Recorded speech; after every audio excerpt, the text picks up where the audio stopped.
Everyone, and welcome back to another episode of Unfiltered Wrestling. And finally, me and Tim are back together. So, Tim, hi, mate. How you doing? Hi there, Lee. I wondered where you'd gone. You'd left me for so long. Yeah, it's good to catch up with you. Had a really exciting week in the world of wrestling. So, let's start off with the main event scene. So, obviously, last night we had the return of AJ Lee, but this stems back from the Fatal 4-Way match back in Paris. So, obviously, we had CM Punk in the ring with Seth. Bronson and that had been sent away. We kind of knew something was happening, didn't we, Tim? But did we expect Becky to be the one that jumps in the ring? No, you and I have gone backwards and forwards about the idea of it possibly being a fourth member to the Vision. I didn't expect it to be Becky. Probably makes more sense that it was Becky coming out than anyone else, if I'm honest. Yeah, then obviously later that night there was rumblings that because it was Becky, that means they're bringing back AJ Lee. And to be honest, I just thought, yeah, it would be a nice idea, but I don't see it happening. And then we went to that promo on Raw the next night. Now, what a promo from Becky, weren't it? That's without a doubt the best promo of 2025. Becky earned her stripes as a heel that night, as far as I'm concerned. I thought her heel work has been a little bit patchy. This time round, she managed to turn the crowd. I think it's going to be hard to get her back. She did such a good job. CM Punk did even better. That was a great retort on his behalf. He's going backwards and forwards was really good. But he came up to Adam Pearce later on in the evening on Raw and said about SmackDown being in Chicago, and it made sense. What I do want to mention, though, is Becky really laid it onto him when she was slapping him during that promo. She didn't hold back very much. Yeah, no, she, as we just said, she just went for it. And hopefully she got the green light to do that from Punk and obviously backstage management. Because we know that obviously Punk and Seth have had their differences, but it works at the moment. It's magic. This one definitely makes sense to me. As long as both parties are okay. I know Seth and Punk haven't got the best relationship. I'd hope that over these last sort of 12 months or so, they might have started to bury the hatchet a little bit, mend egos a little. But I can't believe that Punk's got an issue with Becky or that Seth's got an issue with AJ. So the chemistry between them all will be fantastic. Yeah, so afterwards promo, that sort of just set the rumour mill going that we was going to get this return. And then I don't know if you see that Wrestling Days channel, he made a mock-up tweet just jokingly saying, what am I going to wear for AJ Lee's return? Where's the merch? And they accidentally put out that we're going to make sure there's merch for Wrestling Palooza, and then they had to quickly delete the tweet. So it's sort of pretty much by Tuesday confirmed that AJ was returning on Friday at SmackDown. And even though it was like the worst kept secret in wrestling, I think the anticipation that built up all night just led to an amazing return. Like when it happened, it was still like an oh my god moment. Yeah, it really was. I think it caught all of us out, even though we all knew it was coming. I do want to say how well she looked. She looked in great shape.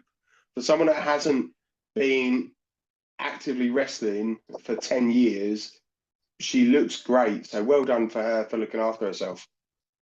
Yeah, she just slipped back into that crazy chick character like it was yesterday. Just the mannerisms, the facial expressions. And another great thing, she took her time throughout the whole of the segment. She didn't just do a rundown and a beatdown. Build up. There was a lot of chemistry going on. The only problem I've got, well, there's two problems I've got with it, and they're not well, one's major and one's not. Firstly, I felt like the SmackDown promo between Becky and Punk was sort of a repeat of Raw's. Because, and I get it, there's not much more to say, but they still needed to have that moment for Punk to be able to say, I'm not going to put my hands on a woman, but I know someone who will. And my second issue is Seth looks very weak this week because he's up on the ramp and then he's up in a box, and he's the world champion. The heel and heels will send their wife, and they will shield behind their wife for that, but I just don't think it's a great look for a champion.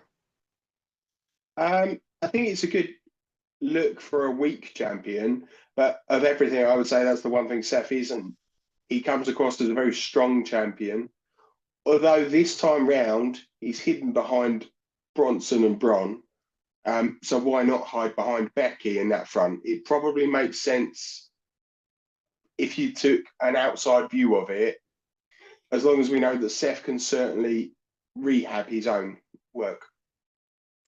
Yeah, we know obviously they brought AJ back because of having to put on Wrestling Palooza because of this ESPN deal. So it obviously it hadn't been confirmed yet, but it looks like it is going to be an intergender tag match. But the way WWE are throwing everything at this pay-per-view, it looks like Monday we might have The Undertaker and Michelle McCall come out and it make it a triple threat intergender contract in a briefcase on a pole buried alive match for the vacant 24/7 hardcore title.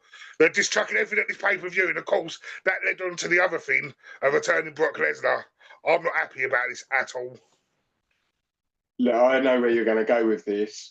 Whilst we mentioned Wrestling Palooza, we've got to remember this is going in against AEW's All Out pay-per-view. So there is obviously some sort of fight, and WWE, as you said, are throwing everything at it. Okay, my initial thought is putting Brock down is a bad idea. But if we're going to double down on it, having him beat Cena up is probably the sense to go, or makes the most amount of sense. I don't think he should be here, but he's there, and I think we've just got to accept that's the way the company's going to work. Yeah, I do like the way, in a way, they did put him in on SmackDown. So obviously SmackDown started with Cena, giving him off a promo that it's his last time ever on SmackDown in the building that he started in 23 years ago. And then I just had in my head, he's going to do a nice little promo. Brock's going to come out and beat him up. But we didn't. We got Sammy.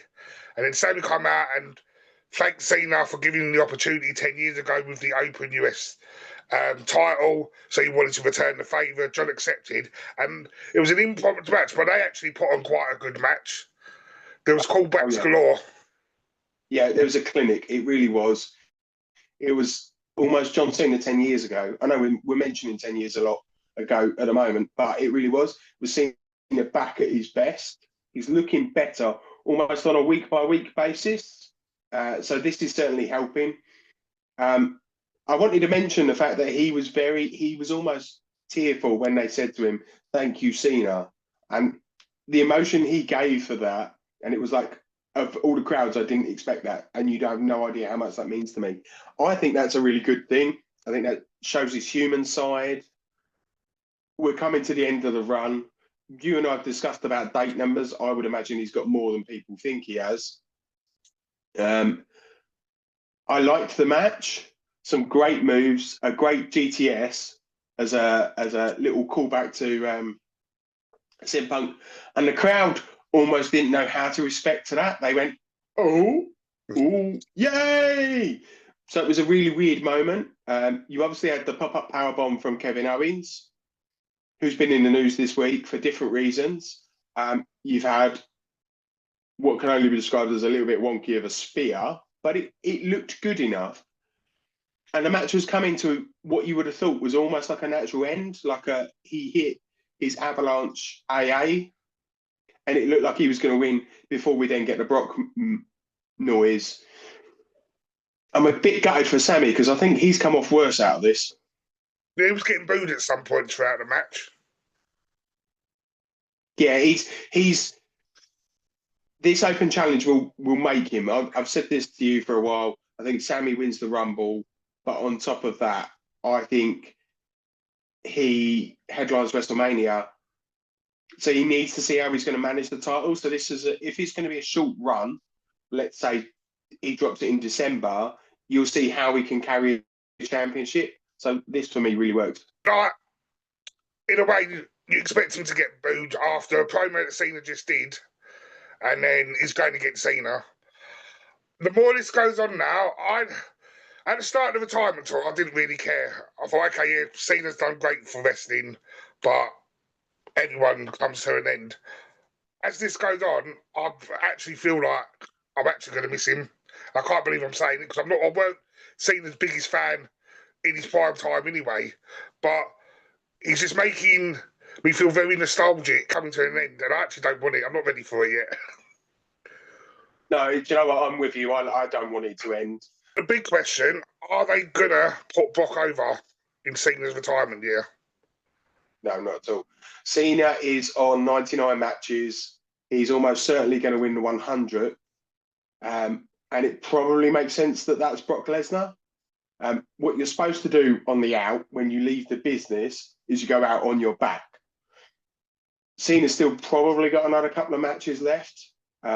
If we are indeed going to do Brock and Cena at WrestlePalooza,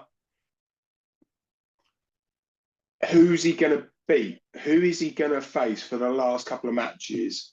And who is he going to? His last time, he needs to either lose or win big for me. None of this like shenanigans. Let him hit the 1 AA because he's not, since this run began, he's not been able to finish anybody off with the AA. He's hit him multiple times and the people are kicking out. It's something that I've picked up. If he's going to win the last match, he's got to hit that once and win and watch the crowd finally go nuts. Yeah, I just worry because he's got a couple of matches left after, they're going to give the win to Brock. I think they've either got to let Cena win or it's going to be a no contest. But I don't want Cena's next 3 PLE appearances to be against Brock. Because we know he's going to Perth, we know he's going to Crown Jewel, and then we know he's ending on Saturday Night Main Event. I don't want those all to be against Brock. But the only problem I've got, Brock coming back and he looks big and he looks strong. Like you said, Cena has got through his matches, but it's taking a hell of a lot of time to do his finishing moves or whatever. It doesn't look like at the moment, if you compare what Cena's been doing, that he's got the power to beat Brock. So I'm worried they're still going to put Brock over. The big concern there is Cena. What do you do with Brock after Cena? Cody, Roman. He's already done Cody. Roman's in the middle of a feud once he comes back from filming that he's going to continue probably, I would have thought, all the way till Mania. What have we got? There's nothing for him to do. I know people have mentioned the Gunther match, but Gunther's injured. He probably needs a little bit of time off telly just to kind of recuperate. So for me, Brock's probably going to need to be in this time round, and I don't know how we manage that long term. No, exactly, and like we've just mentioned Roman, so obviously back in Clash in Paris was the angle to write him off TV, but then that just left me asking what's next for the Vision, because obviously they've left it so Braun and Roman can carry on feuding when Roman returns. But that's going to be another 5-6 weeks. So where did the Vision go now? Seth's tied up with Punk and Becky and AJ. We are going to go down to day 1-ish. We are bringing back the Usos. No, seriously, that's where they're going. At the end of Raw, we saw a match between Braun and Bronson and Jey Uso and LA Knight. And Jey took a beating. And at the end of the match, after 1 tsunami and 2 spears, he was about to get clattered for what would probably be another tsunami. Jimmy runs down with a chair. If you watch a lot of the videos later, you can hear him say it at the end, and he says, "I can't do this anymore. I can't do it on my own." We're bringing back the Usos, and I know you and I have been on and off whether you do it with how popular Jey is. I'm going to say this is the best decision they've got right now. I think this works. I think you bring back the Usos so that we have a tag match between Reed and Breaker and the Usos at WrestlePalooza to help build up to probably what will be a war game. Yeah, I get that, but I feel like this is a step back because I always see the Usos as sort of mid-carders. So the Vision have been being pushed in the main event. They've been up against Roman. They've had Seth behind them. And obviously, because of the way things have worked out, they've now sort of stepped down to the Usos. It feels like a step backwards to me. I don't know if Jimmy and Jey will be able to hand to make it seem big enough. Jey Uso, I think, is an upper mid-card. And that's where Braun is. Bronson Reed for me is in that bracket where mid card could go up, sort of bracket, and that's why you need Jimmy Uso. While Jimmy is quite clearly, and he seems happy to be a mid carder, Jey Uso will be the guy that will get the hot tags. He'll be the guy probably getting the pinfalls. I think this is the right idea to get them going through what can only be described as a bigger storyline. If we get to War Games and we've got Seth the Vision versus Roman and the Usos, that makes more sense to me.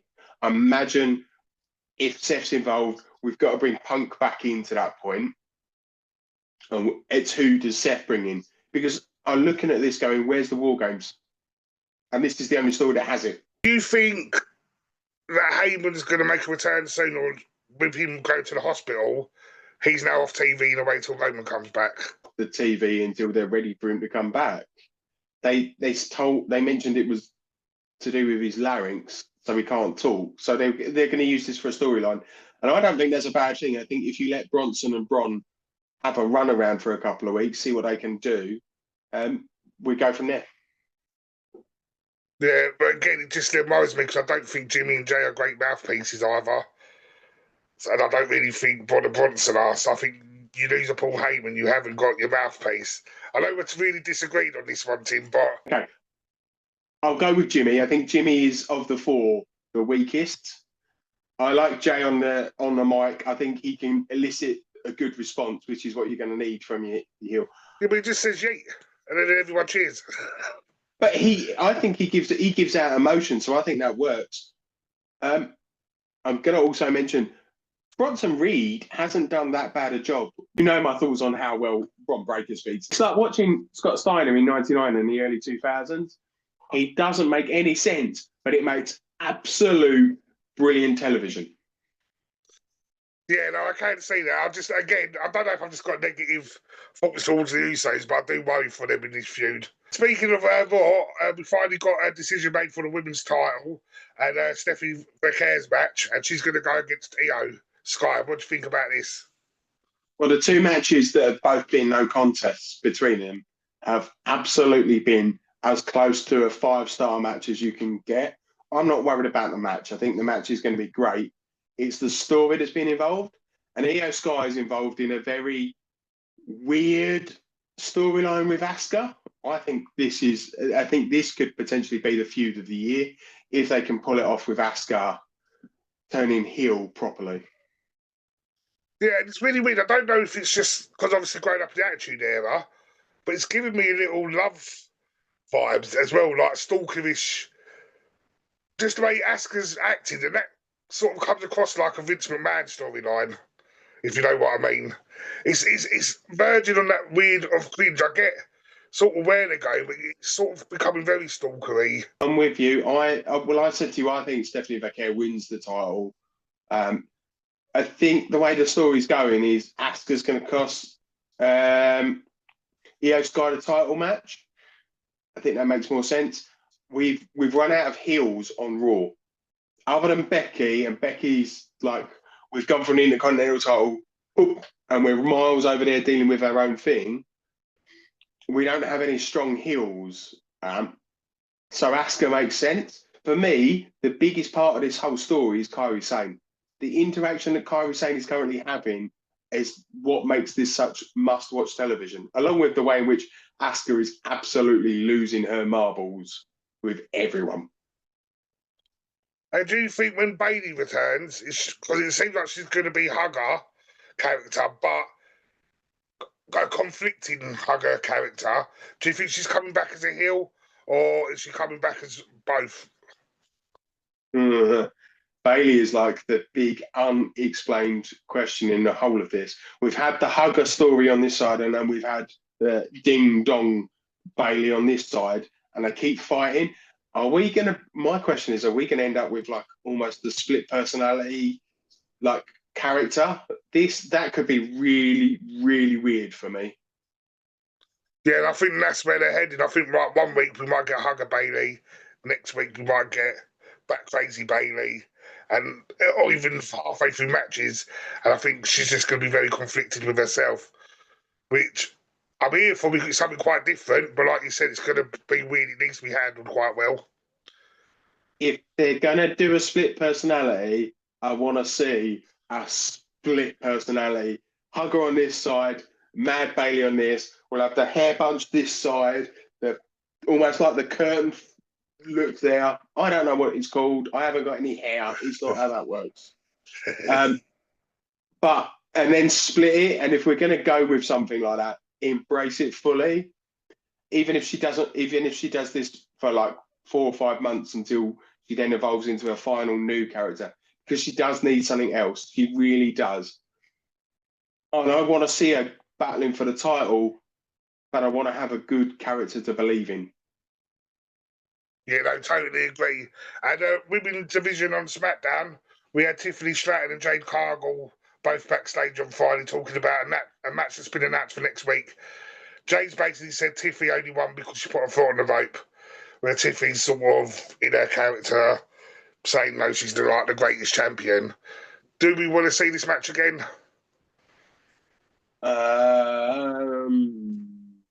I think I like both women. I think both are great athletes. If this is going to happen, then Jade needs to win the belt and turn heel almost immediately. I think this is what we're missing at the moment. This is my concern with Jade. I think we're just treading water with her and we're not getting anywhere. So she's either got to win the belt, or absolutely turn into one of the meanest characters that we have on the SmackDown locker room and just start moseying away through people. I think we've lost a little bit of momentum with the women's title. We've lost sort of interest now. And a couple of months ago, we were raving about this division, and it's just seemed to have gone a bit sideways.